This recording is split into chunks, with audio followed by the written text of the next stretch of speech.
국회 행정안전위원회에서는 충남도에 대한 국정감사가 진행됐는데요. 내포혁신도시 지정과 청렴도 하락, 백제문화단지 활성화 및 미세먼지 대책 등에 대한 질의를 가졌습니다. 충남도는 양극화 해소와 대응 방안을 수립하기 위해 지난 16일 도청 대회의실에서 충남 양극화 대응정책 토론회를 열었습니다. 도는 3대 위기 극복을 위한 중소기업과 소상공인 금융지원 업무 협약을 체결했습니다. 이날 하나은행 충청영업그룹과 충남신용보증재단 등이 손을 맞잡았습니다. 양승조 충남도지사는 천안 두드림센터에서 열린 2019 문화10월 개막식에 참석했는데요. 이날 천안시와 천안 문화도시 조성을 위해 업무 협약을 체결했습니다.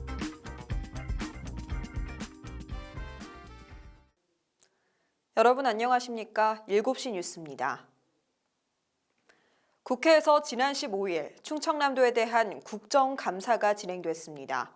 이번 감사에서는 내포혁신도시 지정과 함께 도의 청렴도 향상 대책과 백제문화단지 활성화에 대한 질의가 이어졌습니다. 성민주 기자의 보도입니다. 국회 행정안전위원회는 지난 15일 충청남도에 대한 국정감사를 진행했습니다. 이번 국정감사에서는 내포혁신도시 지정과 청렴도 하락, 백제문화단지 활성화 및 미세먼지 대책 등의 의원들의 질의를 가졌습니다. 더불어민주당 김영호 의원은 부여의 백제문화단지가 롯데에 위탁 운영된 지난해 관람객이 25만 명으로 한 해 전에 비해 11만 명이 줄었다며 원인을 물었습니다. 또한 롯데아울렛에 대해서 한 해 330만 명이 방문을 하는데 백제문화단지는 10분의 1에도 못 미친다며 위탁 운영을 맡은 롯데가 상업시설 운영에만 힘을 쏟기 때문은 아니냐고 질의했습니다. 이에 양승조 충남도지사는 문재인 대통령이 지역경제인과의 오찬간담회에서 여러 가지 노력과 여당도 강한 의지가 있는 만큼 좋은 결과가 있지 않겠냐며 대통령께서 의지가 있는 것으로 해석했다고 답했습니다. 자유한국당 박완수 의원은 충남도의 지난해 청렴도가 전국 최하위 수준이었고 비위로 적발된 공무원 48명 중에 29명이 음주운전이었다며 청렴도 향상 대책을 따졌습니다. 더불어민주당 권미혁 의원은 충남도가 추진하는 보령화력의 조기 폐쇄가 실현되면 실업과 기초자치단체의 세수 감소가 예상되는데 이에 대한 대책은 어떻게 세우고 있는지를 물었습니다. 이에 양승조 지사는 300여 명의 직원들을 신서천 화력에 고용 승계되도록 하고 줄어드는 보령시의 세수 12억여 원과 주민지원금 12억여 원은 도회 재정에서 부담하는 방안을 검토하고 있다고 답변했습니다. 복지TV 뉴스 성민주입니다. 초기 창업 벤처기업들은 기술과 품질이 우수함에도 시장 진입에 많은 어려움을 겪는데요.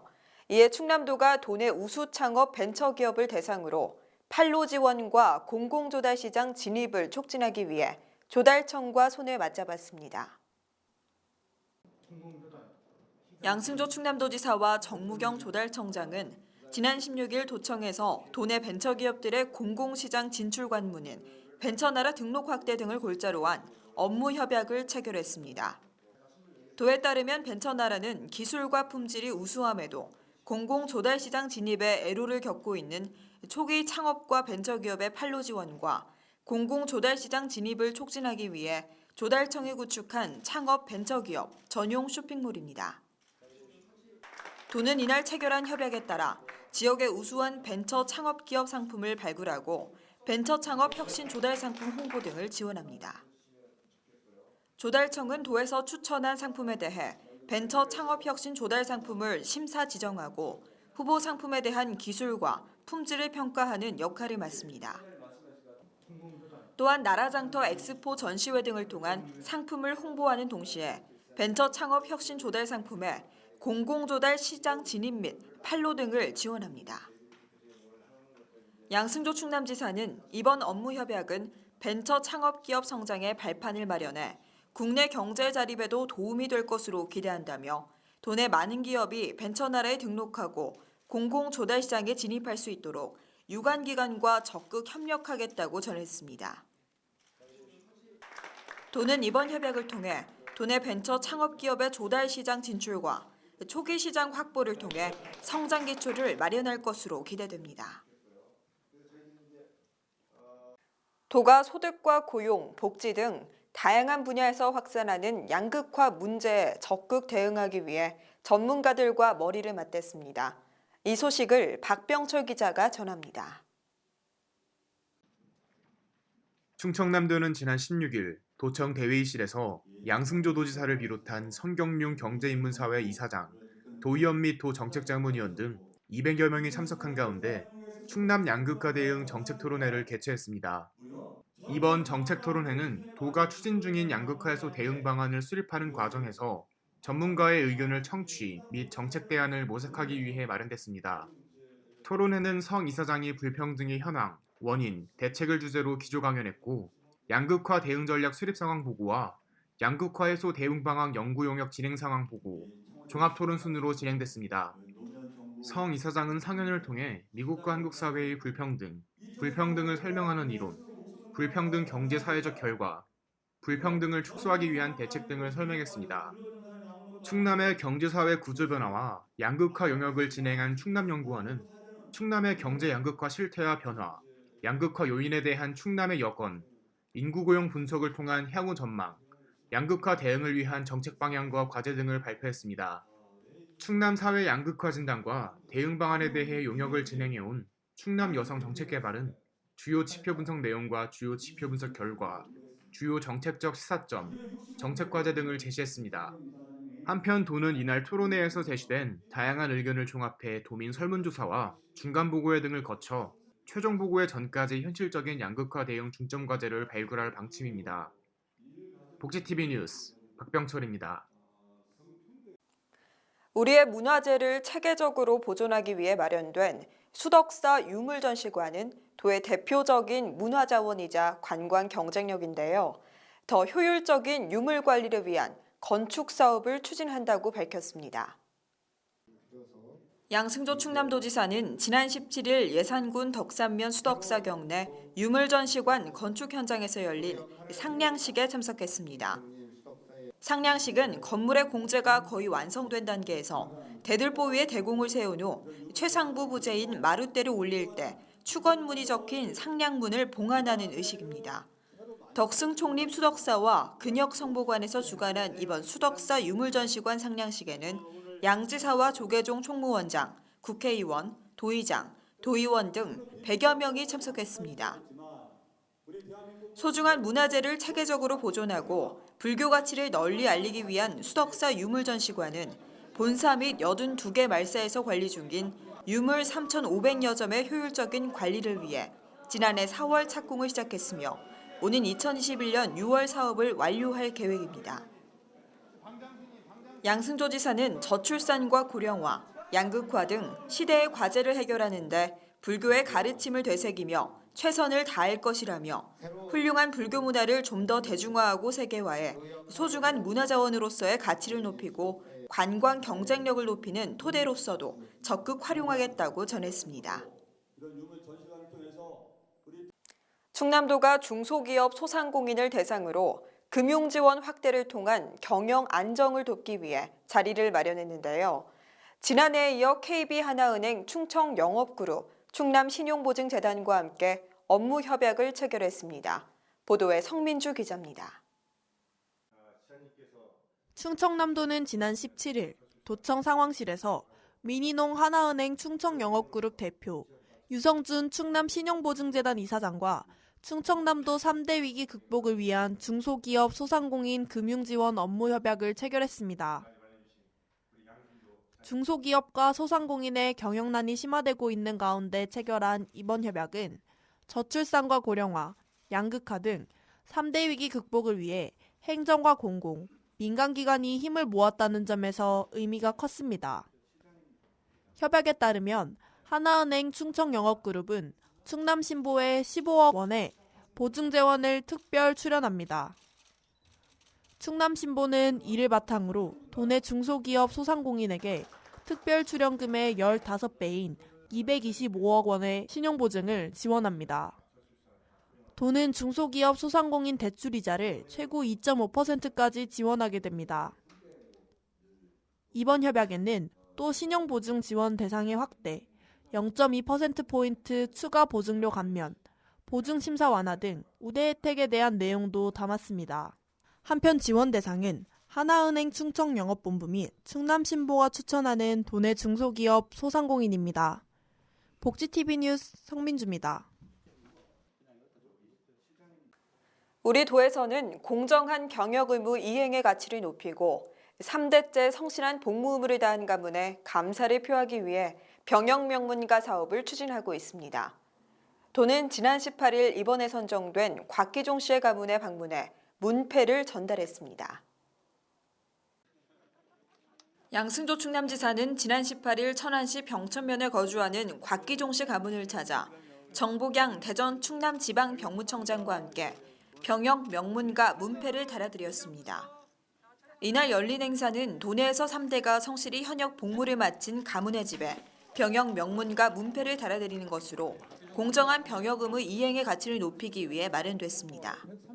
행사에는 양지사와 정복양 대전 충남지방병무청장을 비롯한 김두근, 지정근 도의원, 이상칠 보병 제99연대장, 6.25 참전 유공자회, 해병대 전우회, 충남특수구조단 등이 참석했습니다.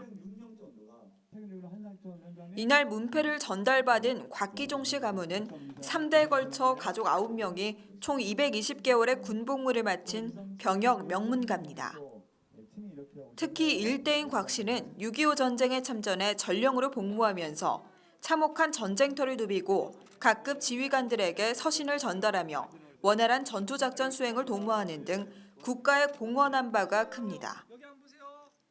이대는 4명 전원이 육군으로 입영해 성실히 군복무를 마쳤으며 3대는 4명 모두 선대 신념을 이어받아 육군 병장으로 만기 전역했습니다.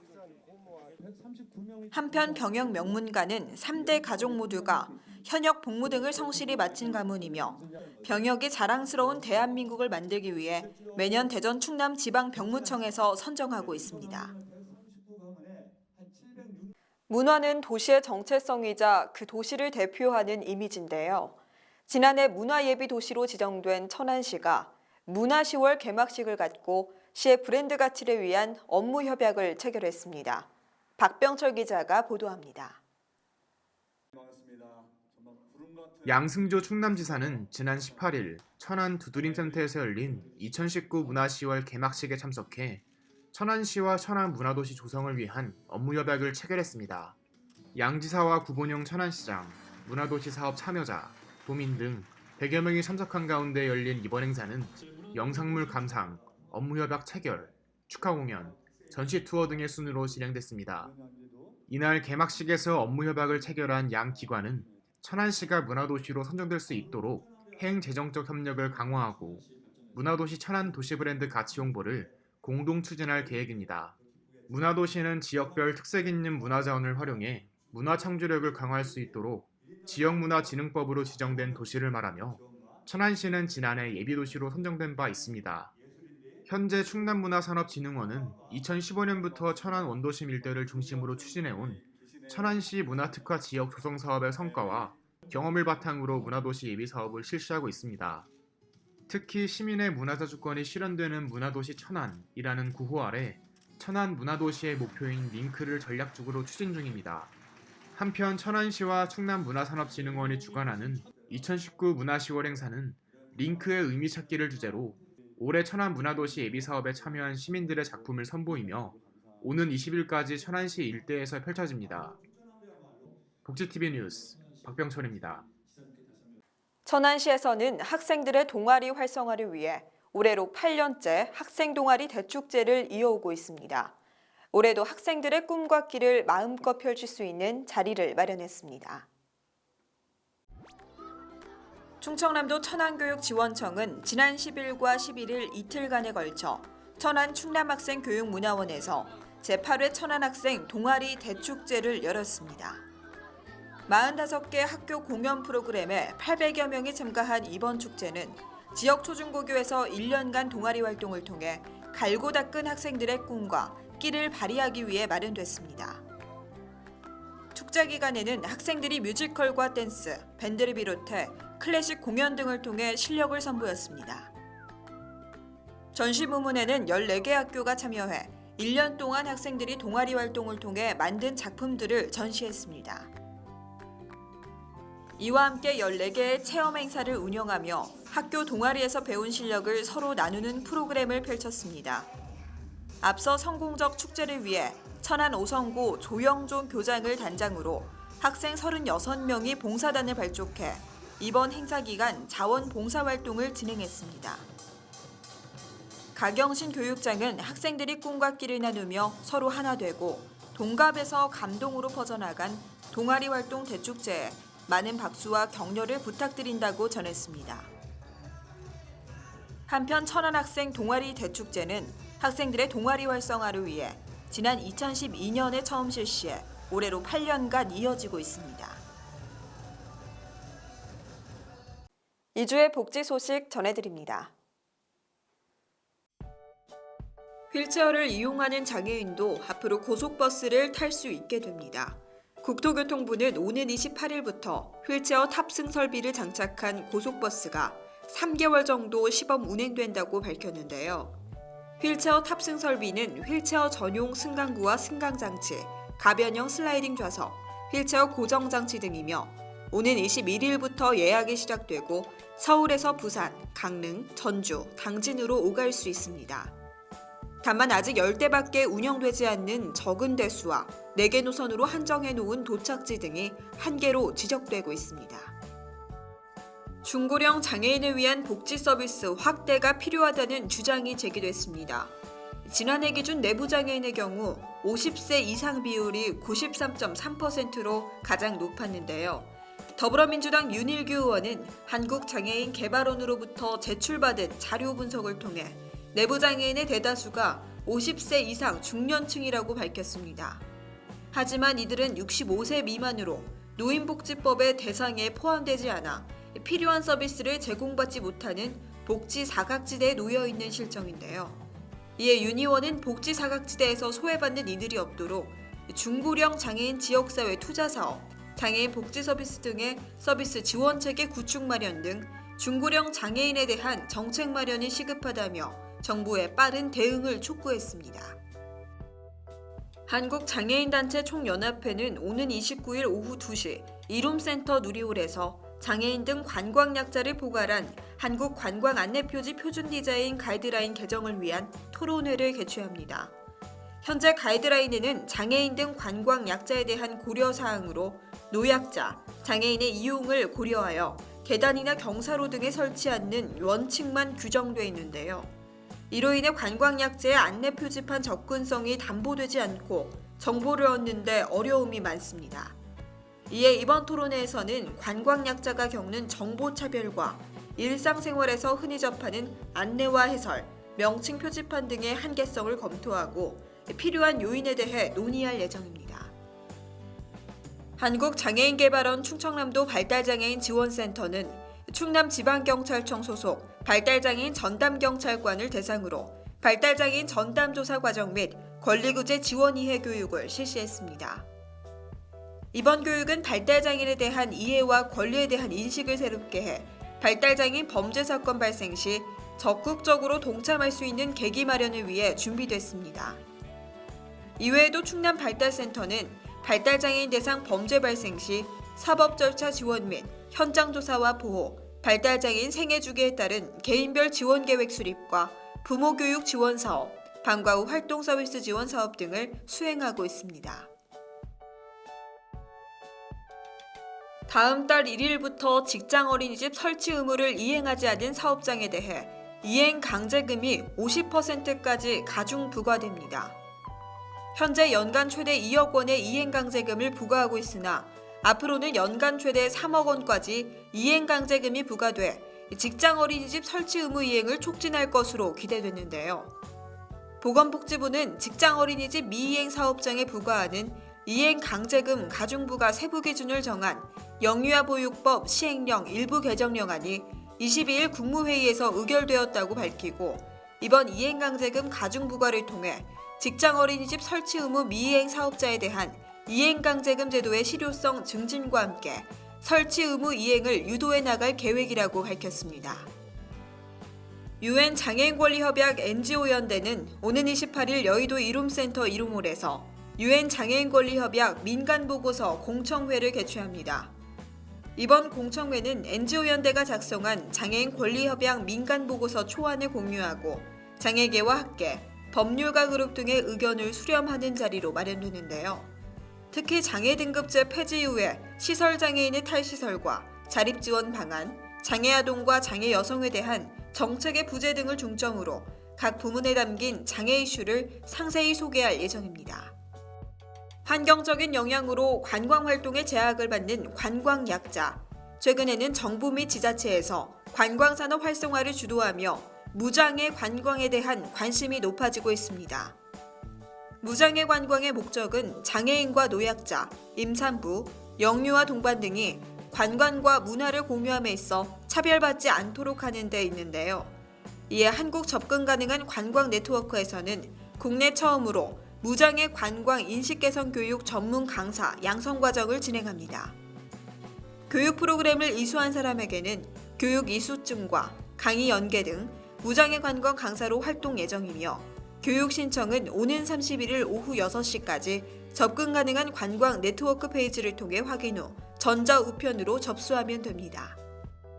전체 교통사고 사망자 수 가운데 노인보행자에 대한 비중이 계속해서 증가한 것으로 나타나 정부가 특별 점검에 나서기로 했습니다. 행안부는 지난해 7건 이상의 노인보행자 관련 교통사고가 일어났거나 노인보행자 사망자가 2명 이상 발생한 전국 47개 지역을 우선 위험 지역으로 선정해 현장 조사를 실시할 방침입니다.